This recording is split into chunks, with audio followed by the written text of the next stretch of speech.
Good morning, students. Today I am going to explain you swim bladder or air bladder in fish. Myself, Dr. Sabia Khan, Associate Professor, Samrat Prithviraj Chauhan, Government College, Ajmer. So, you have heard the word fish maw. What is fish maw? This question was asked in RS. What is fish maw? Air bladder, the swim bladder or the gas bladder, they are the synonyms of this word fish maw. So we can call it as swim bladder, we can call it as gas bladder, or we can call it as fish maw. So air bladder is called by these names. Now what is air bladder? How can we define it? It is an internal gas filled organ, means it is an organ which is filled with a gas, and it is contribute to the ability to control the buoyancy. Buoyancy means when these fishes they are moving in water, then this air bladder it helps in keeping the buoyancy so they can float properly in the water. They don't come up higher or don't sink. So it is providing buoyancy. It also acts as an accessory respiratory organ. As you know, the respiratory organs in fishes are the gills, in dipnoids they are lungs, and in some fishes they are accessory breathing organ. So this swim bladder it is also acting as a accessory respiratory organ. Now it acts as sound receptor and sound producer also. So the variety of functions these air bladder is performing. Now in the next slide you can see the air bladder of the fish. It is very clear how it looks like the air bladder, and here in the fish also it is located where the air bladder is marked with this an arrow. This is an air bladder. What is the location now? Can you tell, as I have explained you, what is the location of swim bladder?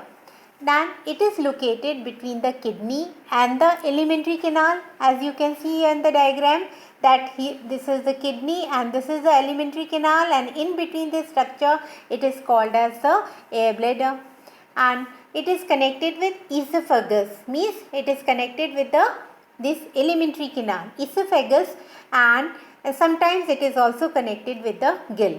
So this air bladder can be connected with alimentary canal, it can be connected with the gill.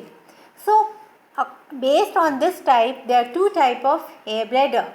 One is the physostomus, that means when the air bladder is directly connected to the gastrointestinal tract, esophagus, as you can see here in the diagram very well how this light blue color structure, this is the air bladder and this is connected to the gastrointestinal tract, means alimentary canal. So such type of air bladder which are connected to the alimentary canal or esophagus are called as physostomus. And second is the physoclistus swim bladder. That means here this air bladder it is not connected to digestive tract. In the coming to the next diagram, it is very clear how you can see the first one is the physostomus. In here you can see this round structure, this is the air bladder, and here this is a pneumatic duct by which it is connected. So such type of air bladder is called as physostomus when they are connected to the esophagus or the alimentary tract. Now in the second diagram you can see the gas bladder, it is not connected. This rounded structure, oval structure you can see, and it is not connected to digestive tract. Such type of air bladder is called as physoclistus. Now you will be able to answer what is physostomus and physoclistus seeing the diagram. Now next one is the basic structure. What is the basic structure? The basic structure it consists of two layers. One is the epidermis and second is the endodermis. Epidermis is the outer layer and we call this as tunica externa. What it is made up of? It is made up of dense collagen fibrous material. This epidermis that we can call it as tunica externa, and it is made up of dense collagen fibrous material which is related to epidermis. Second is in the posterior chamber you can see the supply of blood capillaries from rete mirabili. Means they are supplying. Now what is this rete mirabili? Rete mirabili, it is attached to the swim bladder and it helps in the buoyancy. Now shape and the size of the swim bladder. Next, in the next you can see here, it's very clear the swim bladder, it varies in shape and size. Diagrammatically also you can see the first one, it is called as umbrina or oval shape. So first one is oval shaped. That means it is not having any appendages. It is simple oval shape. Then it is called as umbrina. The second one you can see it has only one pair of simple diverticula. So it is having only one pair of diverticula. They are called as atrocecon. The third one is called as a cathala. Means it develops, here you can see on the upper part there is an appendages and then in front of the transverse septum into the head. So upper part you can see the appendages and head which is attached to the bladder. The fourth one is a otolithodes.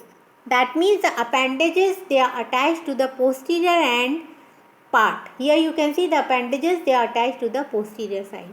And the fifth one is a hammer shaped. It is 12 to 15 pairs appendages. So many appendages you can see in the last diagram. Means the number is 12 to 15. So this is called as Jonius or the hammer shape. So according to shape and size you can see the 5 types of swim bladder.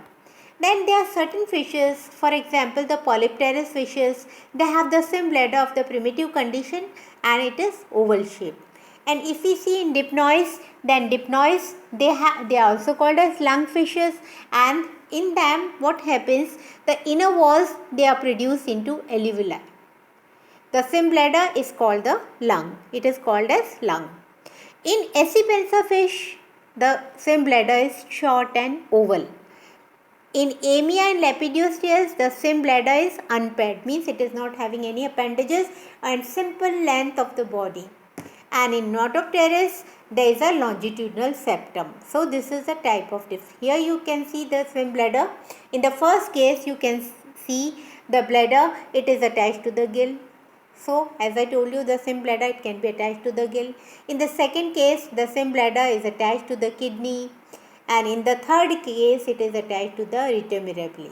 So this is the swim bladder condition in deep sea fishes. First they are attached to gill, second to the kidney, and third to the rete mirabili. So they are having a lot of blood supply.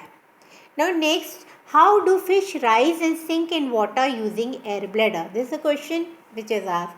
Okay, how these fishes they are rising and sinking?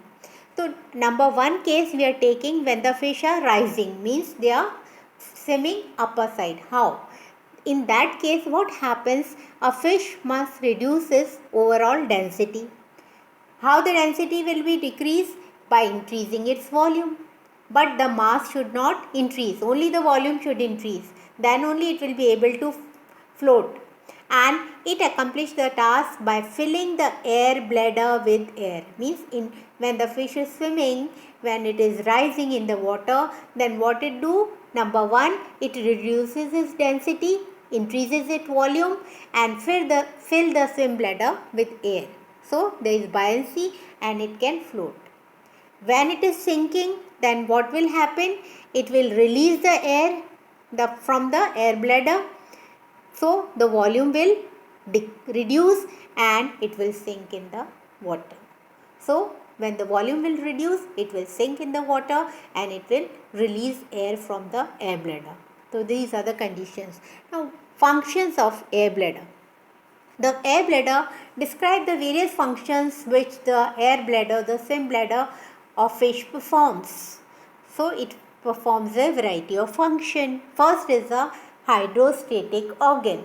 What is hydrostatic organ? Means it enables the fish to maintain its depth without floating upward or sinking. Buoyancy is there, means a balance is there. Neither it is coming upward, neither it is sinking. So it is acting as a hydrostatic organ.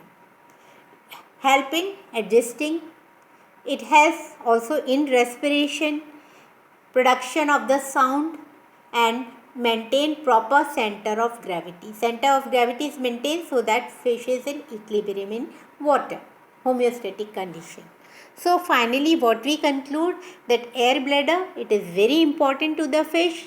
Why? Because it helps to maintain its buoyancy.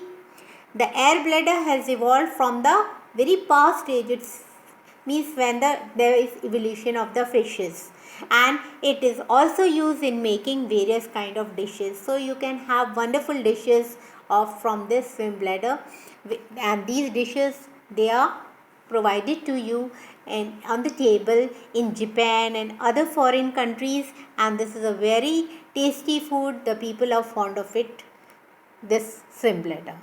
So this very interesting topic. What is air bladder? What is fish maw? These are the questions which are asked. What functions it perform? Physostomas and Physoclystis swim bladder. The various type, shape and size of the bladder. It's very simple. Hope you have understood. And in a next class, we are going to study our next chapter. Till then, goodbye. Thank you and take care.